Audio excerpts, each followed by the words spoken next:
conversation is living entrepreneurship. The time is about 24 minutes on to 9 o'clock in the morning. We are blessed to have Rebecca with us in the studios on this Tuesday. Good morning, Rebecca. Good morning, Jesse. How have you been? I'm good. How did you use your 7 days holiday? So I like to say that every day for me is a holiday. So I didn't really notice much of a shift apart from your life. gym being I want empty. your life, Rebecca. Every day is a holiday. Every day is a holiday, yeah. But it was good. It was good. It was good. Did you do anything special, like move out of Kigali to Gisenyi? No, I had a lot of my close friends had their birthdays this weekend. Oh. So I had to make sure that I gave them some attention. Okay. Yeah, so Just that was being present mostly for that. them. Yeah, and then I delivered a session at a vision boarding event. I saw something like that, your vision board, which was looking so crooked. Yeah. Crooked. Yeah, I saw something that you posted on your story. Yeah, so my friend Dominica Longa, who's one of the best entrepreneurs that I know, she does vision boarding events. So she brings people together and teaches them how to do a really good vision board. Just what was crooked about that? Yeah, what is crooked? Is it about how you drew whatever you were drawing? No, so she helps people dig into figuring out what is it really that they want with their lives and who is the kind of person that they need to become, and a lot of just deep dive into your identity, into your dreams. And it takes like 5 hours. It's quite 5 and hours. you don't even spend a lot of time on that finding the pictures for your vision board. It's really doing the reflections, and she has a lot of really good journaling prompts and such. So I 100% recommend A vision board for everyone. a vision board for everyone, and especially, go to Nikki for that. She's incredible. Interesting. I think one time I'm going to try out these things. I'll They let you know sound next time. exotic. Exotic. They sound foreign, right? Yeah, I mean, like a vision board, 5 hours. I'm trying to go through my head to find my direction, right? I think sounds you would like interesting, it. though. Yeah, you should definitely come next time. I'll let you know next time she does something. Sure. Is it something we have to pay for? Yes, absolutely. 5 hours, how much are we looking at? I think she charges around 60K. 60K just to help me have direction and yourself. No, clarity. it includes also the brunch. Oh, You get oh. food, something to Oh, eat. much more some interesting. But you know, juicy 60 hours to finding yourself is not a lot. It's not a lot. 60,000 60,000 really. is Because brunch some too. people don't know who they are. You need Yeah. to find Yeah. yourself. I mean, do you know how far we are lost from the direction we're supposed to be taking in life? So far, yes. Sometimes really fun. You have to find, True. yourself. Yes. Yeah. Today on the show, I want us to talk about something that is happening. It's like a global shift. All right. The office and the cubicle, the clock in, the water cooler. These things, they seem to be dying away. I remember we used to have conversations at the printer. I don't know if you ever worked in an office where there was a printer in the corridor. Yes. And so you would all go there and line up because you're waiting to print something. Sure. Or you just sent something to the printer and you're all waiting for your document to come through. In 2025, over 39% of the global workforce is now working remotely. It's a very interesting development. In some form, full-time, hybrid, or even freelance. I do understand that Gen Zs prefer to work in the coffee shops. They don't like really, and I see so many coffee shops. When you go out in the afternoon, you find so many people seated in coffee shops. I think it also birthed which center is this in town where people normally go to book space to work? I forget that place. It's in Kyoto, right? Yeah. Trying to remember. Norskin? No, Norskin. Skin, yes. Yeah, Norskin. I think it's Westerwelle. provided an environment I where think No Skin is like the most famous one, like everyone sits yeah, there. where people go there. I don't know if it's productive work or it's just for the look. I mean, every time I go, people seem really focused. They're focused. Yes. Are they Everyone is, like, listening busy to on their music? Are laptop. they Busy on watching their laptop. movies? Are they real working or just having coffees? Is it dates? Who sits there to watch movies? I would really? be home to watch movies. I would not I want to don't- go to Norskin to watch movies. You know, It's like why would just I like sit a in a coffee trend. shop to watch movies? Surrounded by people looking at you watch no. I need to be at home and be able to react freely to whatever I'm watching. So Major cities across the world, San Francisco, London, Nairobi, they report that commercial real estate vacancy rates are hitting 25 to 30% because people are choosing not to hire offices anymore. They have their workforce working from all around the world. And here's the kicker. Nearly 60% of the Gen Zs say they would quit a job that did not offer location flexibility. I mean, they want to work at the beaches. Of course. So, what are we really witnessing? Is it something you'd call a revolution, or is it a collapse in work ethic? Is this freedom of location making us more productive, or is it just mere distraction? Is the traditional office becoming obsolete, or are we romanticizing working from anywhere while we quietly lose culture, we lose focus, we lose mentorship? I mean, I've worked in a traditional setup all this long. Imagine me working without seeing my boss for a whole year. But at least I know some who have taken 5 years without seeing their boss. I'm not so sure if they are still productive, if they still have themselves together with the culture of the organization, though. Today on the show, we're not just sipping lattes on laptops. We are pulling back the curtain on what this shift really means, and that's why Rebecca is here today. What does it mean for entrepreneurs, for startups, and the future of leadership? Rebecca, you spoke about this migration and how we can stop it. Do we even need to stop it last week? Yeah, I thought it was funny talking about the great migration when we're talking about office migrants, people leaving, Office migrants. wanting to get into entrepreneurship. Yes. Because it's becoming very common. And I think one of the main reasons that we want to get into our own business, like we talked about last time, is because the 9 to 5 is just not appealing anymore. It feels like the office, the employer gets to have such a big chunk of our lives. And very often we don't even feel that productive during the time that we're actually working. Yeah. Very often we sit with tasks that we don't necessarily understand why we have to do. I've, in my life, created so many reports that nobody has ever read, but because of some system, they need to be in place anyway, so it starts to feel like, why am I even doing this, right? And when we reach to a place where why am I even doing this becomes strong enough, we want to leave and do something that feels impactful. Like you said, there's the Gen Zs, most of them, they would only want jobs that have flexibility in terms of how much time they actually spend in the office. We also see that more and more people are willing to leave jobs where they don't feel like they have influence and impact for lesser paid jobs where they feel like what they do is important. So I see what we're seeing is just that people are starting to want to choose jobs based on what they feel is important to them. And if the workplace can't provide that, then it's the workplace fault that they're losing talent, I would say. Don't you think if you were an employer, you would feel you're losing control of what you're trying to do? When you can't see people, you can't talk to them directly, you have to communicate to them and then wait for them to send communication back. So I think we need to look at why all of this is happening, right? We had a couple of years of COVID. Everyone was in lockdowns. Everyone found the benefits of working from home. You can sit in your pajamas and do your work, and you can be at home with your dogs or your cat or whatever. And you don't have to actually go to the office. Now we have millions and millions of people, if not hundreds of millions of people around the world have found out there's a benefit to actually working from home. They also saw that they can work less because they're not required to just sit in some chair from a specific hour to a specific hour. A lot of people don't actually work all hours. They just kind of figure out something to do, take up chats at the printing machine. They go to, have coffee 20 times per day because they don't necessarily need to they don't necessarily have work to fill their entire work schedule, right? So now they find out I can do the exact same work. I can do everything that my employer requires me, and I can do it on my own time. I can set probably my own sleeping schedule. I don't have to, in some cities, you have to commute for hours per day also. Now you can just sit at home. You get all of this time back. So we have so many people that have found out what is the benefit to working from home? What is the benefit to working remotely? And then what happens is you're going to have some leaders who are saying, we need people back into the office so I can feel like I'm in control, instead of saying, I'm going to figure out a way to make this work so that my employees will stay happy.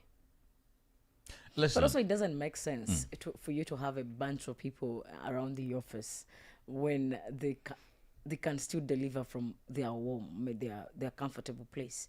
Like, why would you have them around the office? What's the whole point? Exactly. When they can still actually deliver wherever they are. you see, there is one thing is to deliver, but also there is when do you deliver. Let me give an example.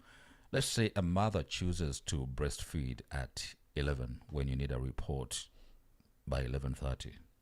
All right, they choose to breastfeed and then they choose to watch a movie and say, I'll work on the report anyway and I'll have it finished. So you don't have control because you can't see them in the office. Maybe you're trying to communicate, they've switched off the phone, you're sending emails, there's no response, you need this report urgently. Maybe there's a customer issue that needs to be attended to.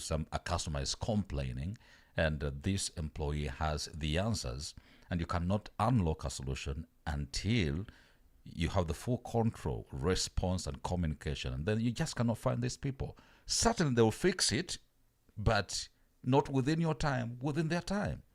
Right, but I think being flexible goes both ways, right? So if you want someone to be able to deliver on timelines, you need to find a person who can deliver a timeline. Like not being able to meet deadlines happens with people whether or not they're in the office. Now, it's about finding talent who's able to respect and understand deadlines. You're able to find talent. You're able to find people who are responsive when you text them. You know, you have a WhatsApp or you call them and they actually respond.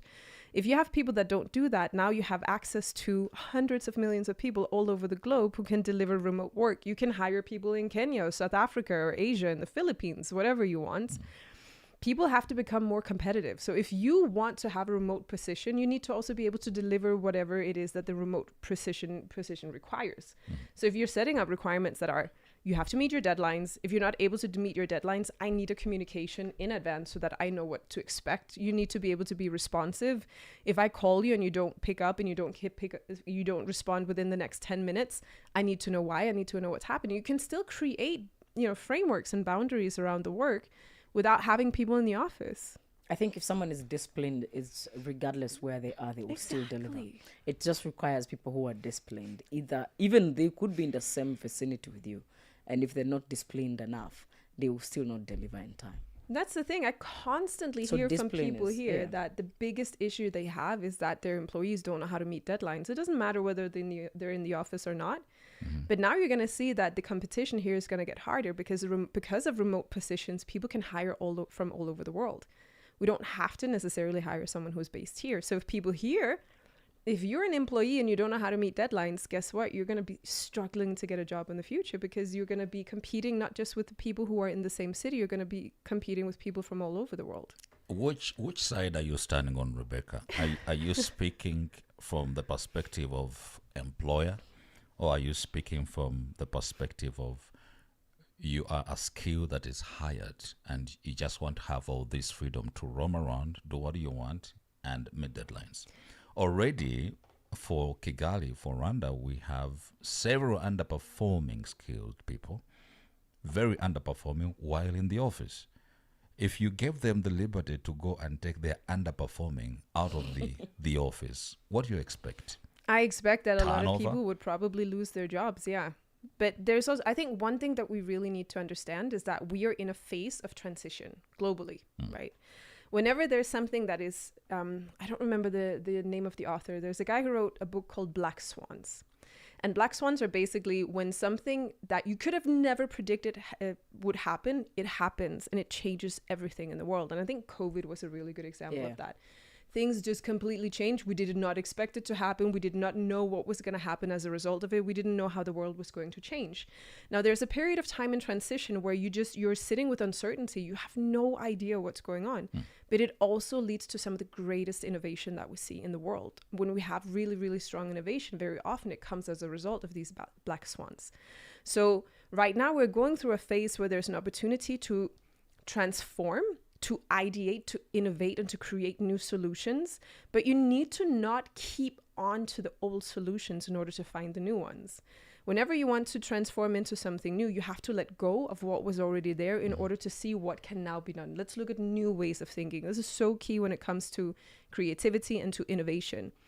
If we keep saying the only way that works is being in the office, your business is just going to die eventually. There's just no way, because the people that are the most skilled, the people that have the most choice in the marketplace, they're never going to choose an employer that says you need to be in the office Monday through Friday from 8 to 4 or from 9 to 5. They just won't. So you're going to lose on some of the absolute best people in the world because you're insisting on keeping to an old framework. Now, just saying that, oh, but if I transform, things will be bad because they already don't perform, my employees. So now they're going to perform even worse now that they're at home. But also question is, why are you keeping people who are underperforming? Exactly that. Exactly that. You know, because there are other options. There are people who can actually perform. What's the whole point of you keeping people around you who are underperforming? Exactly that. And that means that the employers need to change, because they need to find talent who can actually figure out how to work from home. They need to set up systems and processes that enable people to work from home, that enables people to understand fully what are the expectations of me. And this is not to say that you would never want people at the office, right? I think it's a good idea to have a physical point where people can come and meet if they want to. Maybe you can create a more like a common workspace, right? We have the Norskins, we have the Vestavelles, where people will actually go because it's comfortable. They have access to meeting rooms. There's coffee, there's lunch options. Why don't you create your office like that, and you put up like a hot desk format where people can come and go as they want? If you make your office attractive enough, people will come, right? That's another problem. Yeah. You create a good environment. Create a good environment. Make it fun to be there. Make it productive to be there. Create something where people can learn. Attract people who are desiring to grow and evolve with you, right? But if you're like, oh, but my people are already really not performing very well, if I send them home, they're going to perform even worse. Guess what? You have a job to do in either replacing your people or improving on their capacity to work and understanding frameworks and understanding boundaries, understanding expectations, being able to deliver on them. And I think also if it's such a big problem for people, employers in Kigali and Rwanda, to find good employees, then there's a responsibility somewhere, both, I would say, especially within the employees themselves, to desire to do better. Right? There needs to be a desire to want to do better, to want to do more, to become excellent, instead of coasting through their work.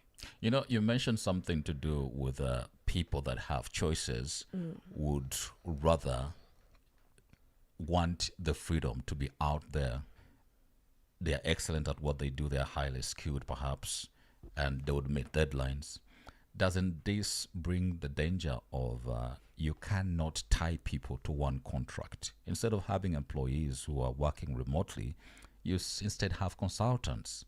They've now become consultants to you because they can work for A, B, C options. They're highly skilled. They have a lot of time on their fingers. They're not tied to a location, and so they are serving multi-clients. I would say it's great having consultants. The cool thing about consultants is that if they don't deliver, you don't have to pay them. I mean, what you're explaining to me sounds like a great option. I think it would be great for more employers to hire people on consultancy contracts. That would demand for change in contracts, right? Yeah, but so is you that no a longer problem? call them your employees. Is that a problem? It should be a problem to employers who want exclusivity for skill and service. Why do you want exclusivity? No, that's another thing. Why? For what? You know, you can have non-competes, right? You can say, if you work for me, I can't have you work with my competitors because you're going to have access to very, confidential data or whatever it is. But do you mind that if you're in sports, do you mind that they work with someone in food and beverage? You know, if you're in something that, and do you mind that they have other clients as long as they deliver? I think the problem becomes that we have this idea that employers need to control their people when people actually operate much better when they're given freedom. Is it? Yeah. I want you to confirm, because, I mean, you are You want a written statement? You are in Rwanda. You are in Rwanda, and you want to tell me that the people you have worked with have actually worked better when you've given them the freedom to be. So obviously I have worked mostly with leaders, right? And people who are very self-driven. But even when I work with people who are on the ground, I see the absolute best talent flourish when they get more ownership, when there's more accountability, higher expectations for them, and also more freedom to figure out what to do. I mean, obviously, if you have someone coming in a junior position, and it's the first time ever that they're working a job, they need much more hand-holding. But they're also the ones that you need to be concerned about whether or not they're going to go get more jobs. Usually, right? It's not the easiest thing to actually even get a junior position these days. So just so you believe that people actually deliver better when they're monitored and not given a lot of freedom? I think it really depends what kind of person we're talking about. I The agree. people that but look at yourself, right? When I say that every day for me feels like a holiday, it's because I do the work that I want to do. And you enjoy what you're doing. And I love what I'm doing. Exactly. And I will do it even if I don't get paid. I mean, not my clients out there that do not So you can take do that pro too. bono, yeah? Hey, right? The thing is, if I lived in a world where salaries weren't a thing, where payments weren't a thing, where money wasn't a thing, I would still be doing what I'm doing, right? Because I don't know how not to do it. It's just very natural to me. But also, I'm so blessed with working with some of the most amazing people I've ever met. Also in Rwanda, I've met so many incredible people that are so driven, that are so strongly tied to their vision, and they really want to make this through. And yes, there's also the people who don't know how to be employed. But that, I think that's a different discussion, because we need to then figure out how do we make unemployable people more employable, instead of saying, how do we choke them into just doing whatever it is that I tell them to do? I mean, there needs to be a movement in just making people more excellent, more employable. That is in the hands somewhere else. We need to figure out a solution for that. But when it comes to the kind of person that I personally would hire, there would be someone who's driven, who's motivated, who's in it for the cause, in it for the vision, and wants to be part of it. Not because I force them to, because they want to. How long would it take you to know this person, that this is who they are, driven, motivated? I think it's very much about figuring out, having a process of onboarding. I mean, you can always risk that there's someone who has found all of the answers that are smart to say on ChatGPT, and they land the job, and then who they are is not who they said they were, right? But I feel like with conversation, and also having them describe back to me, what is this job going to do, and how would you solve these issues? Giving them problems and saying, these are problems, real problems that we faced in the business. If you had worked with us during this phase, what would you have done? How would you have seen it? How would you have gathered more information? What would you have done to look to solve a problem? And then you can figure out, does this person even possess problem solving skills, right? Sometimes you want someone who's just very, very structured and does exactly what they, like administrative tasks, right? Then asking, giving them an Excel sheet that's complete mess. How would you clean this up? Giving them some sort of idea around what would this work entail, and then asking them, how would you do this? And not giving them the time to sit with ChatGPT, asking them in an actual interview. And if you don't know how you would do it, how would you figure out how to do it? That's how you can really tell, can someone think for themselves, or are they just completely lost? Right. Somebody sent in a comment saying we should not mistake freedom for productivity. Can these two genuinely coexist in the new work era? I feel like they work very well together. When they do work together, they work very well together, because there's a lot of people out there who know exactly what they're expected to deliver. And when they know, I need to deliver this by this time, and as long as I do that, I decide what time of day I'm going to work. Some people, like I've mentioned before, some people do the best work somewhere between midnight and 3 a.m. Yes. Do you expect them to be in the office then? Right?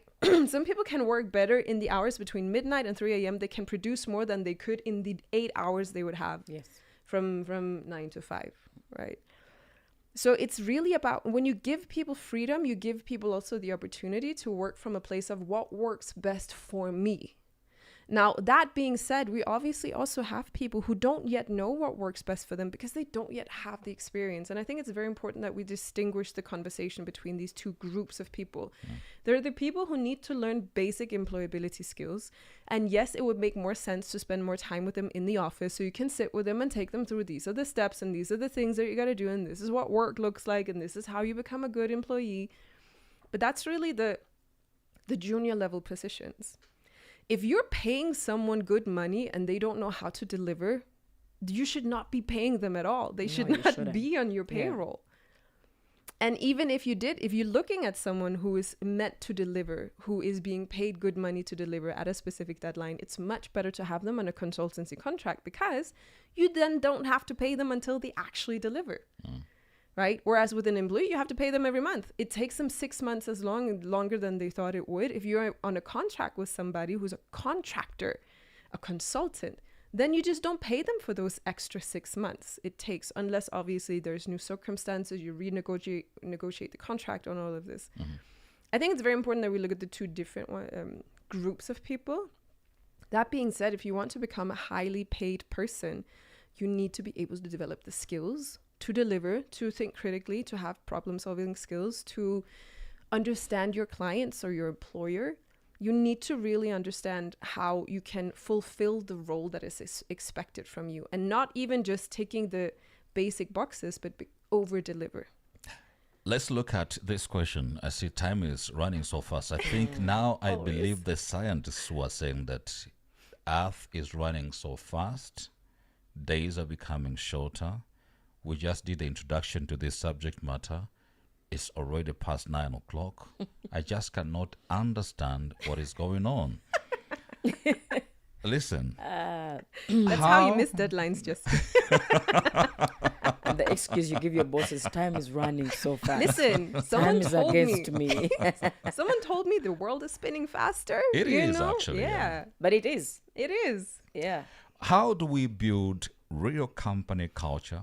How do we build loyalty of employees when no one shares the same space, not same time zone, not the same printer, not the same boardroom, not the same coffee pot? So I used to be the country representation for a UK-based NGO here in Rwanda. And we had representatives from all over the world. We had people based in the Caribbean, we had people based in Europe and Asia, and I was here. And then there was the headquarters in the UK. And I would say that I felt closer to my boss, who was based out of London, in that organization than I ever have in any other job that I've had in person. They were really, really good at having regular meetings, that was placed some sort of afternoon time so that we can have people dialing in from the morning in the Caribbean, from the late afternoon in Asia. And we all kind of got together and we had these meetings together. Each team would be presenting something new that they had been going on. We would talk about challenges and solutions. And we would have a really strong cultural behavioral framework. This is our vision. This is what we stand for. These are our values. I got to work on the new behavioral framework that they were doing. We were sending out surveys to people and finding out what is important to you. What do you associate with this? And actually the work that we did to bring people together, because we were positioned all over the world, made us, I would say, much stronger as a team than in any team I had worked with being in person. I think when we do move into a remote position type of office setting, work setting, there's just a stronger intentionality to make it work when you want to make it work. And there are so many solutions, there's so many options that you can take on to really make sure that there's a shared culture across the organization. We'd also, once per year, we would gather in London, all of us, got to meet in person and do teamwork stuff, which was amazing. There are so many options for you today to bring people together, to talk to each other. You can do Zoom meetings, you can do WhatsApps, you can really connect in so many ways that the world feels incredibly small. And I feel like when you do make that intention of saying, I want the culture of my organization to be present in every single employee that I have, you can set up a strong induction process. You can have regular check-ins. You can have, there's so many things that you can do. And I think just assuming that because you're in the same office space, that people see you as a leader, or they understand who you are as a leader, I think that's false. I've had so many office spaces where all the time I ever spent with a leader was that when they passed my desk, barely even saying good morning. So I think it's not true that we necessarily only can build culture. I think it becomes much more intentional when we move it online and when we give the opportunity for people to dial in from all over the world. We make it intentional. We can have a much stronger culture than the people who are in the office but don't actually pay attention to the culture. So that the culture would go with even the dress code. Some corporate companies have a t-shirt, branded t-shirt, like on a Friday. So you're able to do this globally. Like, guys, all of you, branded t-shirts on a Friday in your homes. Yeah, you can. It's doable, yeah. It's absolutely doable. You can have a dress code and say, when you show up on meetings with our clients, we want you to follow this dress code. And then as soon as you're done with your meeting, you can swap back into your pajamas if that's what you want, right? I mean, You can still, as I said, as long as your directions are clear, the expectations are clear, the processes are clear, and you have a framework that's very clear for everyone. When we follow all of these directions, we are doing well. Right? But you as an employer need to then be clear on all of those things. And honestly, if you have an office setting and you're not clear of those things, then you're still suffering under it. You see, what happens in the workspace, I'm talking about the junior employees, graduates who are just walking into the workspace. They have these expectations. They expect to grow through the hierarchy. They expect it to be mentored. And so here you are, you have a new job, and then there's this cost of mentorship because you just cannot see who your leaders are. They've told you, yes, you've been given the job, you're skilled, but stay in Yamata, and your salary will come. We just want you to fix A, B, C, D. What is the cost of mentorship when junior talent never sees their leaders in action? So I actually feel like, as I mentioned with my previous employer, is that I was much closer to my leader there because he actually made a decision to spend time with us one-on-one online. And it felt much more intimate because it's literally just the two of us. Whereas when you're not in an office space, there's a lot of other people. Yeah. I think mentorship, and also I myself deliver a lot of coaching online on Zoom because I don't just deliver services to people who are based here, right? It is so possible to do that. Again, it needs to come with an intention. And even if you employ someone who's in Yamata, you're in Kigali, they still have a manager, right? They still have a person who's allocated to them saying this person is your responsibility. And as a manager, you need to be able to check in with this person and see if they're doing well, just as you would if they were in the office. And you can just do that with a WhatsApp message or a phone call or a Zoom call or something like that. It really doesn't have to be complicated. And I think it comes back to the discussion that we had. When we know that there's a big transformation that's coming into place, it's about finding ways of making it work in the new environment that's being created, because there's such a big pull, there's such a big demand towards remote work and being able to work more from home. If you're not able to offer that, I mean, obviously there's some places where you just can't, right? You can't become cabin crew from home. You can't work as a server in a restaurant from home, right? There's things that you have to be on the spot. But when we're talking about regular office space, if you're not following the trend, people are just automatically going to tell you, I'm not willing to work with you under these conditions. And now you can only find the kind of people who are not able to land jobs. Is that really the kind of organization that you want to have?